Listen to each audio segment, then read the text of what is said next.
What's the good word, y'all? It's your boy DKB here. So, just thinking back on some stuff from the 2023 season, one of the more challenged moves by Robert Saleh and Joe Douglas was not re-signing Kwon Alexander or making an appropriate different signing to replace that role, right? A lot of people didn't think that Jamien Sherwood, coming off some major injuries, not really having major or any real significant playing time, wouldn't have been an appropriate replacement, right? I mean, generally in the small sample size we have and just hearing from the coaching staff and seeing some preseason performances, the best part that we loved is that he's played all three positions. The coaching staff had a high respect level for him being able to man each of those positions, even going as far as much to be able to play calls during times when he's taken over for CJ Mosley's absence.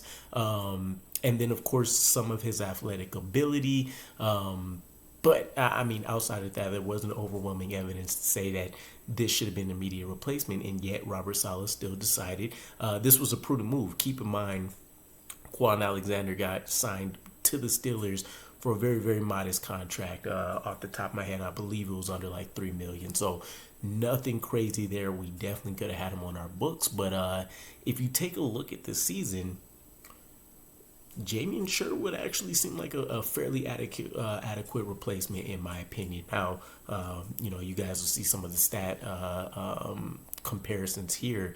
But the biggest upset here for me is just the fact that Jamien Sherwood obviously played a much lesser role, right?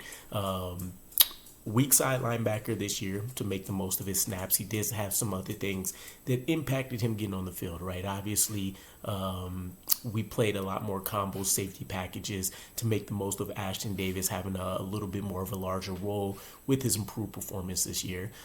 We didn't have any kind of lengthier ongoing injury issues with Quincy or CJ this year.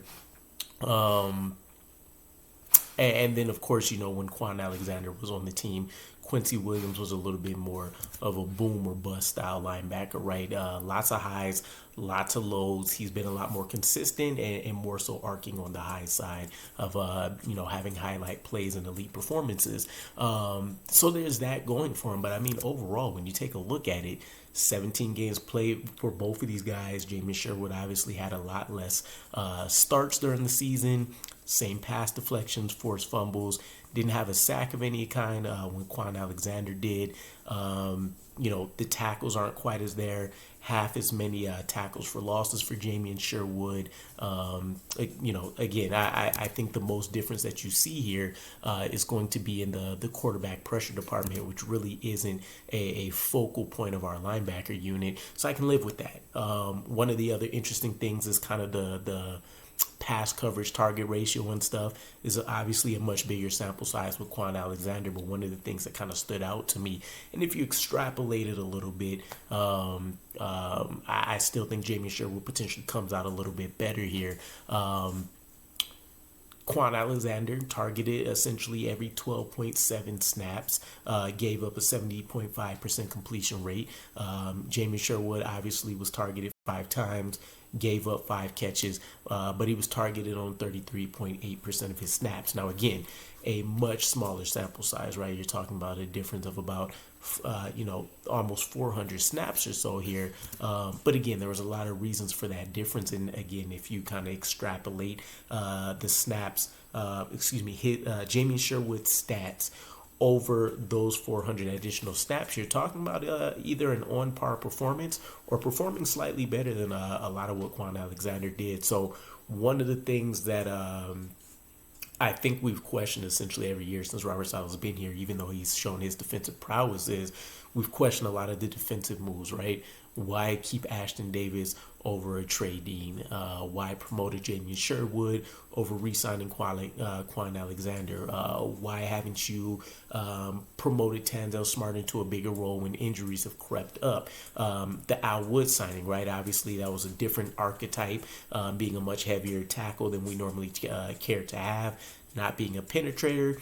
I mean, he looked good on paper, right? You had some of the underrated signings that stepped up and made some big plays throughout the season, like Jalen Holmes, who I thought was a pretty good find. The decision for the cornerbacks that were going to replace Sauce Gardner and DJ Reed in the Eagles game, for example. And so I'm not really going to question the moves per se anymore. I think Robert Saleh has shown that they have game plans to be able to make that work out for the teams. So I'm pretty excited. Now there is the final piece here, in some of the interesting situations with the linebacker unit. Right, while most of our defense is intact, we know we have a huge undertaking to try to build the best team and not just invest 100% of our resources into the offense and let the defense go to the wayside with whatever the scraps are. But there is the whole circumstance of what to do with CJ Mosley. We've been reworking his contract seemingly every year, just to build up some cap space. This year's no different. I believe the number was $17 million if we do like a post June 1st cut or something like that, and could be a realistic move with the other rumors that were circulating about maybe some surprise cuts. And I'm sure they try to find a way to converse with him and bring him back in some kind of way. But I've seen kind of this conversation about Jamien Sherwood maybe getting another promotion and finally taking over with Quincy Williams sliding into CJ Mosley's spot and Sherwood sliding into Quincy's spot. I think that is a much bigger jump than replacing a guy like Kwon Alexander. And then again, keep in mind the snap differential. He hasn't actually done this 100% to the T. So that is a huge escalation. I don't think should be